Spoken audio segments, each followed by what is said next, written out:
Hello, friends, family. I'm not going to look directly at you because, yes, I am driving. But I needed to share this moment with you. So, I have personally been in the customer service field, regardless as to what field it was, whether it was patient care. I worked for the Attorney General's office, Child Support Division for a while. Like I said, I was in the medical field. I've done call center. I have even been a supervisor, manager as far as customer service goes, and even done some customer service, led some customer service trainings. So I have over about 20 years worth of customer service experience. And guys, I'm telling you, probably since March now, I have been experiencing some awful things in the customer service industry. Okay? I have been on both sides as far as being the customer service representative and the customer. I personally don't like the way either situation or circumstance is being held by most people who are in the industry. Customers have no respect for the people on the other end and the fact that they are doing a job. And representatives forget the fact that regardless of the situation, regardless as to who may be right or who may be wrong, the customer, although not always right, is the most important thing as far as your job is concerned. They just are. And you should address customers as though you were the customer. You should handle your customer the same way you would want to be handled in whatever the situation is. So if you are a customer service representative in a call center, you don't know these faces. Most of these people are account numbers to you. Because in a call center, you're going to get massive calls and have to handle massive situations. So you don't necessarily, most time ever really, put a face to the name. They're account numbers. They call, you give them your account, they give you their account number, you pull them up, you try to address their issue. However, as a representative, you should remember that that account number has a face attached to it. That account number has a family attached to it. Most times that account number, there is a person on the other side of that account number. Patient care. You see hundreds, sometimes thousands of patients during the month, during the week, sometimes in a day, depending on where you work. And there can sometimes be a level of, God, I'm tired. I don't know if I can handle another patient. Or, this patient is really doing the most, whatever the case may be. But we forget that if we're ever sick, or if we're in pain, or if we're scared, sometimes that affects not just, whatever the illness or sickness may be, but a good portion of the time that affects our attitude. That affects our frame of thinking. That affects our ability to concentrate. And as the caregiver, you're still in customer service. That patient is the most important person to you at the time, which I get can be difficult, especially if you're a nurse. That can be rough because sometimes you have, 5 patients, you got 10 patients, you may have a whole floor of patients. But at the time that you are seeing that patient is the most important person at that time. So I shared a couple of weeks ago an experience that I had in the emergency room right here in Midland, Texas, where I'm from, at Midland Memorial. When I went up there, was having like some really bad pain in my neck and shoulder, like numbness, tingling, the whole thing going on my left side or whatever. So I'm up there, and so I shared a few weeks ago the experience that I had with that team the day I went up there. And I even said, you know, I was out of character for myself, and I knew I was out of character, but I had also honestly never experienced that type of pain before. Does it excuse my actions? No, by no means did it.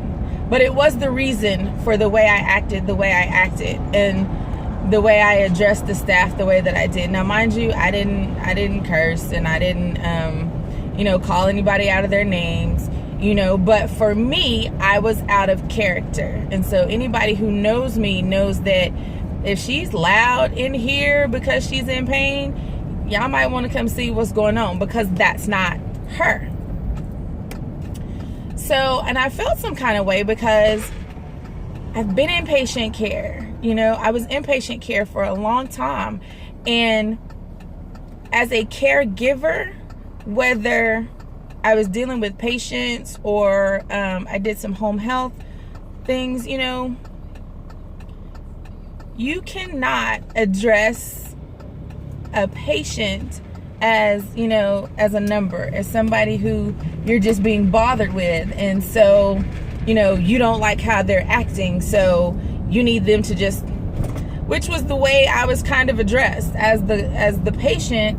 The doctor who came to see me, I guess, was irritated because of how I was addressing them. He was irritated. I had been waiting a really long time. They stuck me off in a room, I guess, so that I wouldn't bother anybody else outside at the front desk, so I wouldn't keep asking, like, how long is it going to take?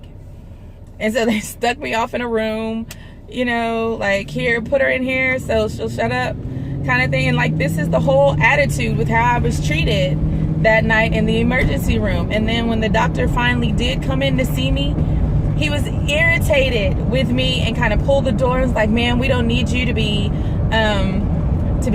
talking so loud. We have other patients.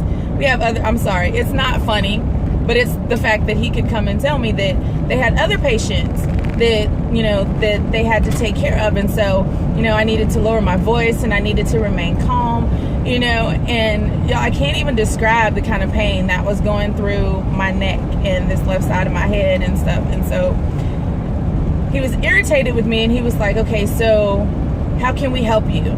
Where's your pain?" And by this point, y'all, I was so I guess, like, shaken and everything, that, like, I couldn't think straight, y'all, and I couldn't get my words together. And so he was irritated now because I wasn't talking fast enough. Like, I wasn't answering him fast enough. "Ma'am, where's your pain? Ma'am, where's your pain? Ma'am, I need you to tell me where your pain is." And so I was in tears at the time, and just to hear him continue to do that, it actually tickled me a little bit. Like, it's taken you almost 4 hours just to come in here and see me, and you're rushing me. I'm the patient. So that was that experience. So today, guys, I had to go to Suddenlink, which is who I have gotten service with for my internet.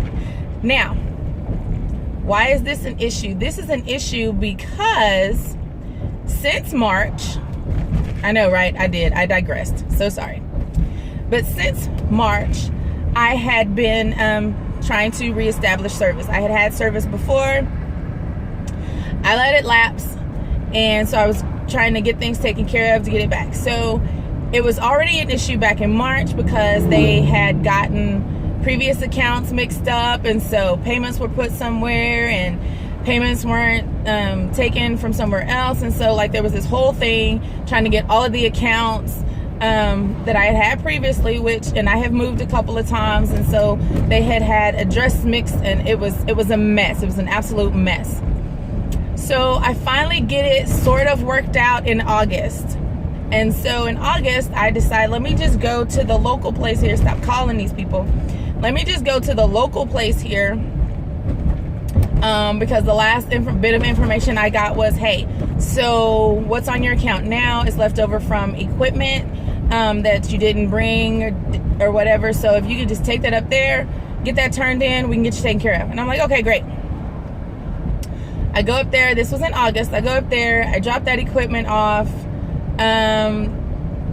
They can't set my service up because they're like, okay, well, since you turned this equipment in now, it's still going to show on the accounts like you still owe some money.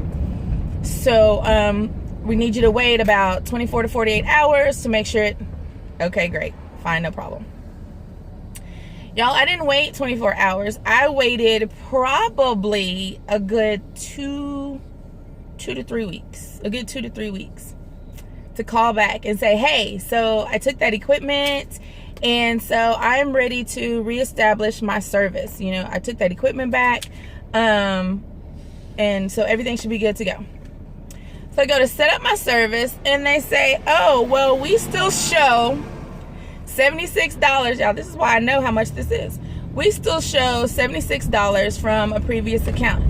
Of course, I'm asking, I don't know how, because you know, I paid this money before. This was way back in March and April. I called because I was trying to set up service. I told everything was taken care of, and all I needed to do was turn in this equipment. And they're like, nope. You know, we need this $76. And I'm like, what is the $76 for? So they're searching, and they say, oh, well, looks like there's still some equipment from a previous address that I guess they had supposedly written off or something, but my account couldn't be established until I either turned in this equipment or I paid this amount. And I'm like, I don't have any more Suddenlink equipment. I don't have nothing else.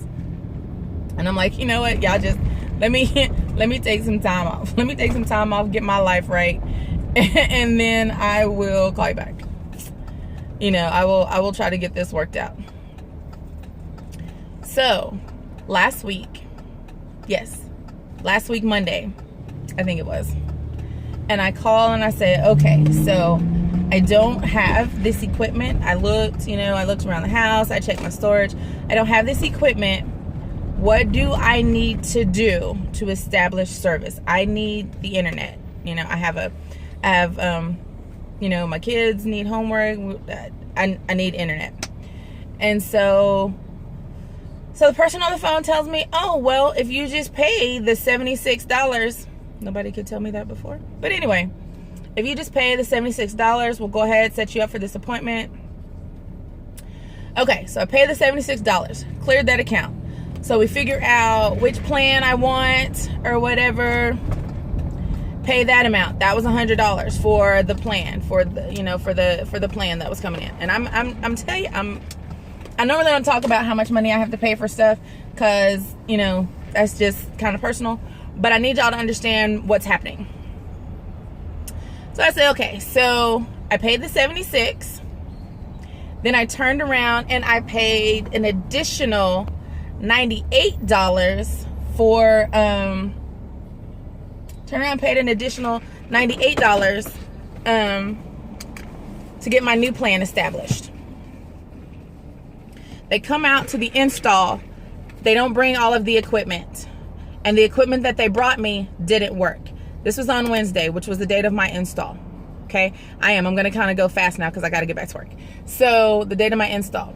So, they don't bring me all of the equipment. He's like, oh, well, they'll bring it tomorrow. I don't have one in my truck, but we'll hook this up. You'll get basic cable and then the internet because that's part of the plan or whatever. So, you'll get basic cable and your internet's good to go.